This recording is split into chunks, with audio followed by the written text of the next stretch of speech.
रामपुर के समाजवादी पार्टी के प्रत्याशी आसिम राजा ने एक बार फिर बयानों में चुनाव आयोग से शिकायत की है। हमने सारी शिकायत चुनाव आयोग को भेज दी हैं। लोगों को वोट के हक से महरूम करने के साथ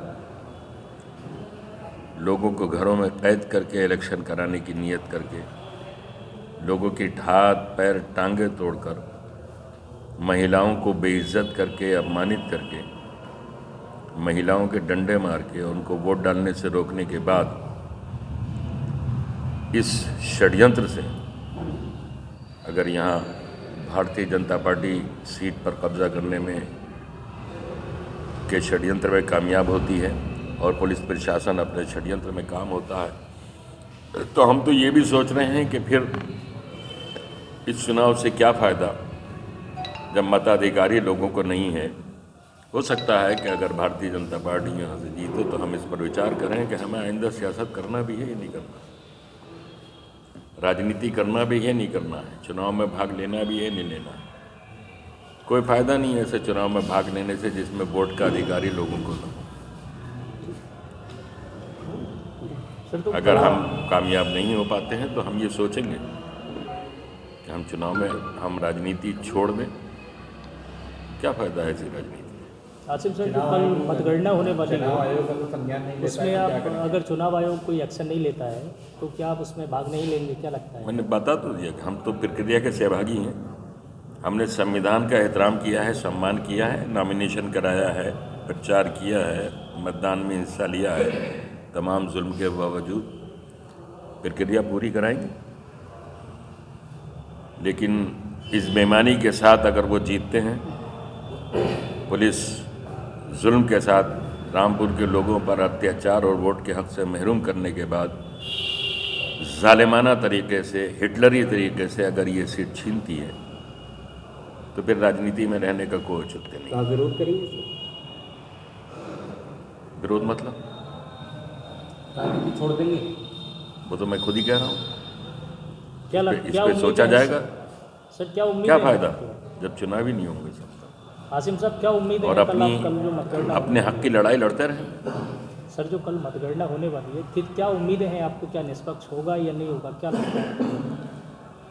देखते हैं। यहाँ तक तो हम निष्पक्ष की उम्मीदें करते चले आ रहे हैं। हमारी उम्मीदों पर पानी फिरता चला आ रहा है। पुलिस का अत्याचार आपके सामने, पूरा शहर नहीं पूरा हिंदुस्तान देख रहा है रामपुर में कल क्या हो, क्योंकि वीडियो यहीं तक थोड़ी हुई है, पूरी दुनिया में फैल गई है सोशल मीडिया के जरिए। अच्छा, रामपुर के चुनाव के इतिहास में कभी नहीं हुई। जिला परिषद के मतदान केंद्रों पर मुर्तज़ा स्कूल में कृषि अधिकारी के कार्यालय में जो बूथ है, उन 3 बूथों पर जो वीआईपी एरिया के हैं, सिविल लाइंस के हैं, इतिहास निकाल के देखिए कभी पोलिंग इतनी नहीं हुई जितनी इस बार बूथ कैप्चरिंग करके वहाँ हुई है। प्रमाण है कि वो बूथ कैप्चरिंग है। हमने सारी शिकायत की हैं और चुनाव आयोग से ये डिमांड की है कि मतगणना को रोक दिया जाए। निष्पक्ष और भयमुक्त माहौल में यहाँ दोबारा चुनाव कराया जाए, अर्धसैनिक बलों की मिलिट्री की निगरानी में, ताकि लोग अपने वोट आज़ादी के साथ डाल सकें और लोगों पर जिन्होंने जुल्म किया है उनको कटहरे में खड़ा किया जाए, कानून के दायरे में उन पर कार्रवाई की जाए। चुनाव प्रक्रिया में हमने संविधान का और अपने नागरिक अधिकारों का सम्मान करते हुए भाग लिया है। अगर ये बात पहले हो जाती कि भारतीय जनता पार्टी को ही यहाँ जिताना है तो जाहिर है चुनाव प्रक्रिया में कोई भी भाग नहीं लेता, आप जीत का सर्टिफिकेट दे देते। लेकिन हमने भाग लिया है। कल को मतगणना है। अगर चुनाव आयोग हमारी शिकायत, हमें उम्मीद है कि चुनाव आयोग हमारी शिकायत पर गौर करेगा और कल की मतगणना रोक देगा, वरना हम चुनाव प्रक्रिया में जिस तरह भाग ले रहे हैं हम उसके भागी बनेंगे। लेकिन रामपुर का इतिहास ये बताता है कि ये सीट कभी भारतीय जनता पार्टी जीत ही नहीं सकती अगर बेईमानी के साथ, अत्याचार के साथ, लोगों को वोट के हक से महरूम करने के साथ लोगों को घरों में कैद करके इलेक्शन कराने की नीयत करके, लोगों की हाथ पैर टांगे तोड़कर, महिलाओं को बेइज्जत करके, अपमानित करके, महिलाओं के डंडे मार के उनको वोट डालने से रोकने के बाद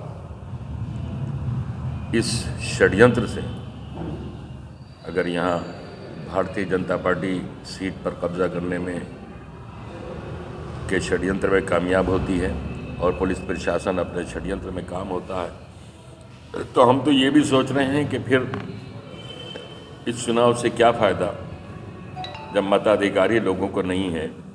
हो सकता है कि अगर भारतीय जनता पार्टी यहाँ से जीते तो हम इस पर विचार करें कि हमें आइंदा सियासत करना भी है या नहीं करना, राजनीति करना भी है, हद किया है। सोशल मीडिया पर वायरल होने के बाद रामपुर के अधिकारी, पुलिस अधिकारी किस तरह अभी तक अपने पदों पर काम कर रहे हैं, हम तो अगर ज़रा समझते हैं कि ज़रा सी भी इनके अंदर इंसानियत होती तो इन वीडियोस को देखने के बाद अपनी वर्दियाँ उतार देते और अपनी कुर्सियाँ छोड़ देते। लेकिन बेशर्मी की हद होती है, इंतहा होती है, और हमारी पुलिस बेशर्मी और जुल्म की आखिरी हदों पर है, बल्कि आखिरी हदों को भी पार कर चुकी है। हमने आज़ादी के बाद से आज तक भारतीय जनता पार्टी यहाँ के समीकरण की वजह से, रामपुर की विधानसभा के समीकरण की वजह से कभी यहाँ से सीट नहीं जीत सकती, लेकिन पुलिस की वर्दी के जुल्म के साथ सीट को छीनने का जो प्रयास है वो बड़ा शर्मनाक है, कल मतगणना है। हमने सारी शिकायत चुनाव आयोग को भेज दी हैं। ये पत्र हमारे पास है चुनाव आयोग के लिए, ये हमने भेज दी हैं और हमने चुनाव आयोग से मुतालबा किया है, उनसे ये डिमांड की है, ये मांग की है कि रामपुर में चुनाव नहीं हुआ है और जब वोट ही डालने नहीं दिया गया एक बड़ी आबादी को, रामपुर के 62% मुस्लिम आबादी को वोट ही डालने नहीं दिया गया, तो चुनाव के क्या माने।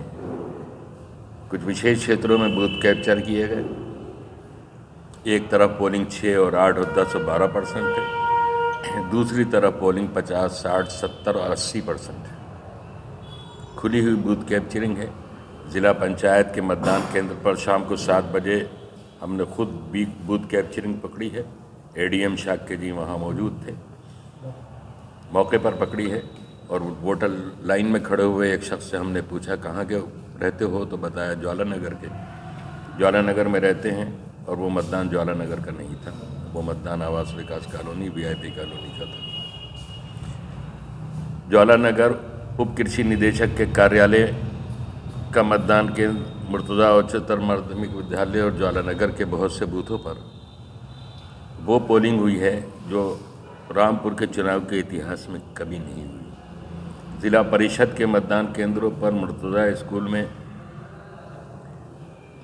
कृषि अधिकारी के कार्यालय में जो बूथ है, इन बूथों पर जो वीआईपी एरिया के हैं, सिविल लाइंस के हैं, इतिहास कि कल रामपुर में काउंटिंग होना है, हुए उपचुनाव की वोटिंग की, और आसिम राजा ने कहा कि उस काउंटिंग को रोक दिया जाए, नहीं तो वह सियासत छोड़ देंगे। कैमरा जर्नलिस्ट गुड्डू खान के साथ Ubaid Khan, UK India TV, Rampur.